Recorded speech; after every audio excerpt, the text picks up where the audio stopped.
Good morning, everyone, and welcome to this Friday edition of the Daily Word as we come to the end of another week and almost the end of another month. Hard to believe that we are going to be moving into September pretty soon.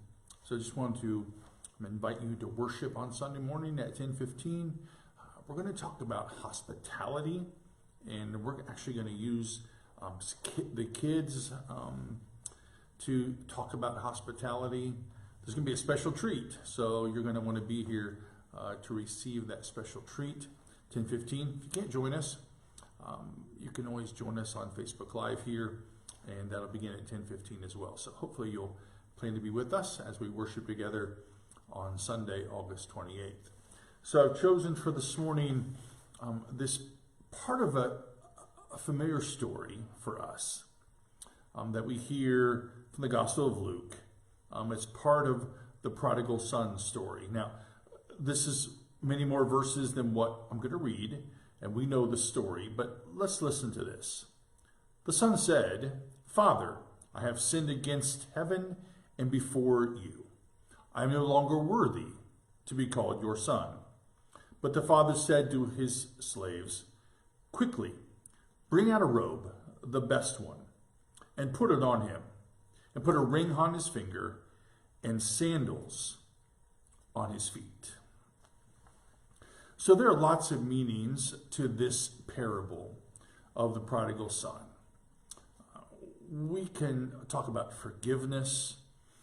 We can think about the son wasting his inheritance.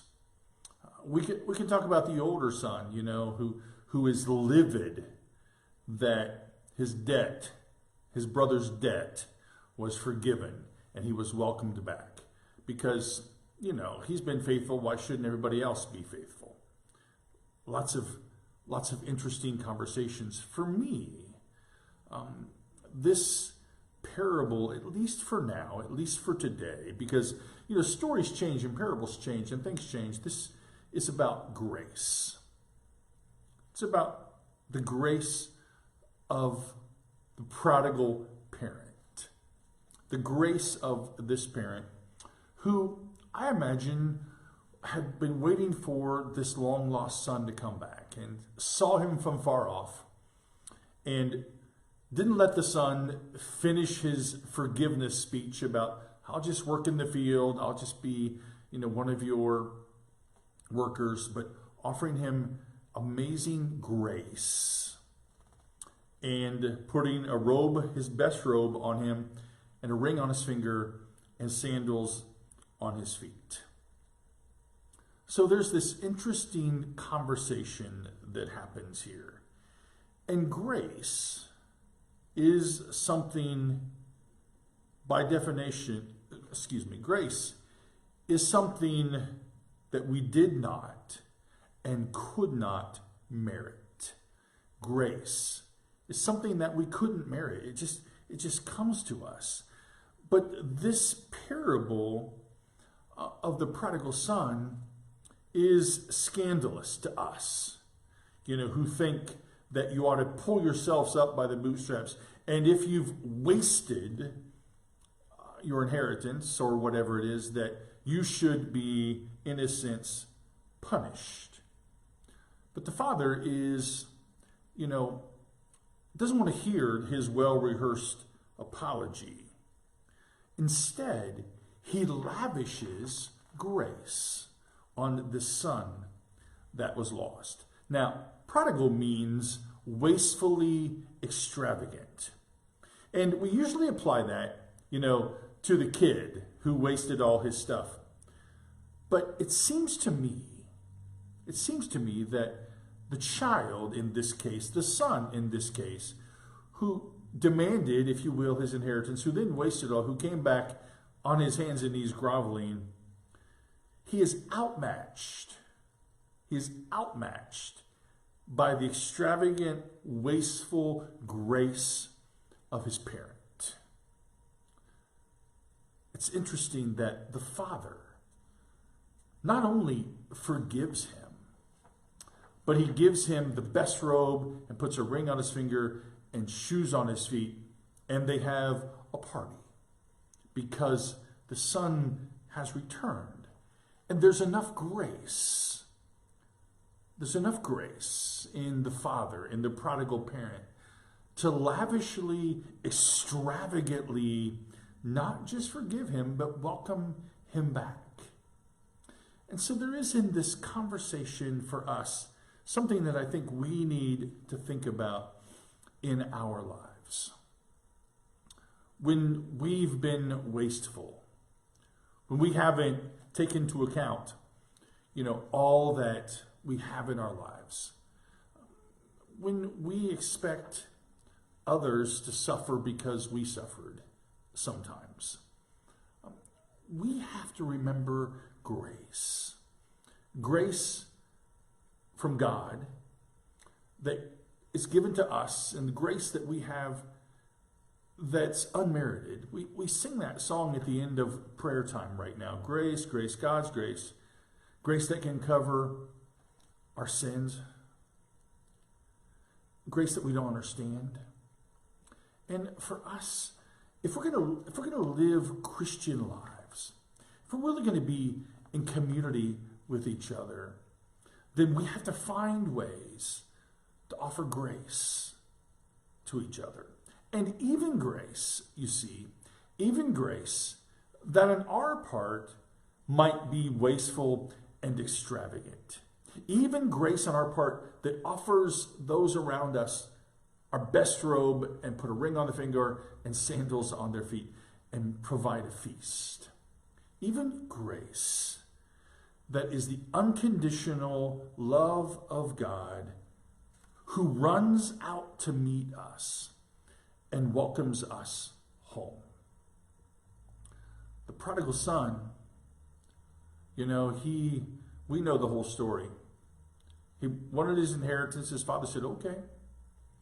And he goes and wastes it on crazy living. And he knows that his only answer is to come home.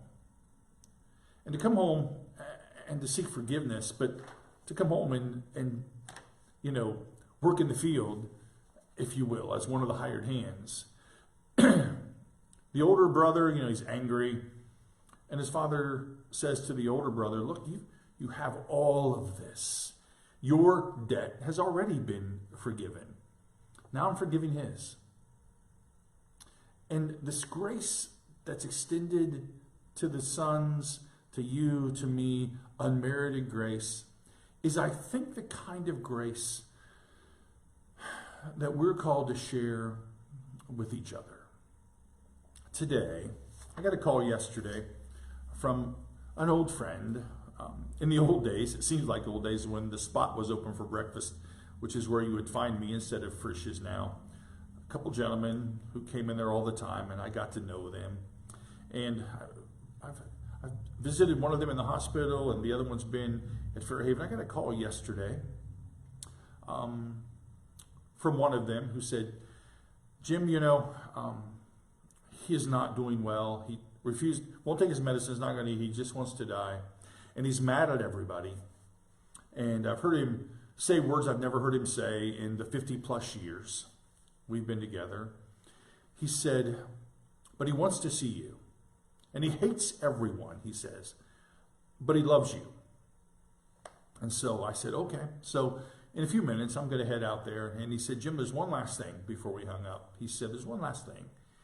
He said, he wants to be baptized. Will you baptize him? I think he was baptized as a child, he said, but I said, look, I don't care about that. Yep, I will bring my stuff. I'll baptize him. And I got to thinking about what all of that means. These aren't church-going folks, but somehow, through grace, I've become their pastor. And I got to thinking about all of that in light of the news of the world and all the ways that we're just missing grace. I get to go today and offer grace to a man who's dying, who's mad at everyone, but loves me. Look, I don't get that. I don't get that a little bit, except to say that grace is bigger than what I know. And so I ask for your prayers as I go to do that today. But I'd also ask you to examine your hearts. In light of student loan forgiveness, in light of all the things that divide us, in light of where we stand with each other, just think about this parable and the way that we interact with each other, and where grace, unmerited grace, and the lavish extravagance of the parent made a difference. I hope inside of me I have grace enough today to do what I need to do. So thanks for joining me. Thanks for hearing me out. Thanks for hearing my heart in this. Join us Sunday morning. But in the meantime, enjoy your weekend. Know of God's grace, friends, and my love for you. And I will see you Sunday morning at 10:15, and then again Monday at 10 a.m.